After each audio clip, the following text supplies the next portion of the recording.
Bonjour. Les résultats du premier tour des élections législatives sont maintenant connus.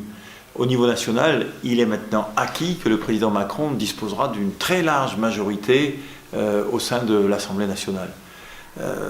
Beaucoup d'entre vous ont déterminé leur vote à partir de cette volonté de donner au président Macron cette majorité.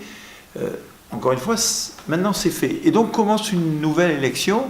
Et il faut au contraire se poser une question un peu symétrique. Est-il vraiment sain que donc un parti unique contrôle de manière un peu confiscatoire près de 80% des sièges de l'Assemblée nationale? Ce n'est pas la tradition française. Aussi, je vous propose de voter radicalement différent pour le deuxième tour des élections législatives. Votez libre, votez selon vos convictions. N'hésitez pas à corriger votre vote du premier tour.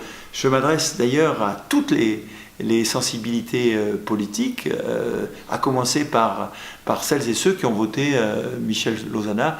Et je suis sûr que parmi eux, il y a des gens qui se rapprochent de ma sensibilité de droite et du centre.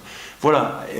Ensuite, après avoir pensé à la France, il sera temps de penser à notre petite patrie d'Agen-Eyrac. En se souvenant que l'élection législative, c'est aussi répondre à la question quel est votre représentant dans les 5 ans à venir à Paris. Et là, j'ai une conviction profonde. Je sais qu'il faut une voix forte pour Agen-Eyrac. Il faut une voix forte pour défendre la ruralité qui est bien souvent maltraitée. Il faut une voix forte pour nos centres-villes, nos centres-bourgs. Il faut une voix forte aussi pour promouvoir nos dossiers stratégiques de territoire.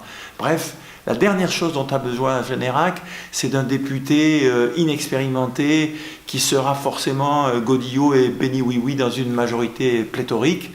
Je vous propose, moi, d'incarner la volonté, la compétence, la passion pour notre territoire. Le 18 juin, mettez un peu d'esprit de résistance dans votre vote.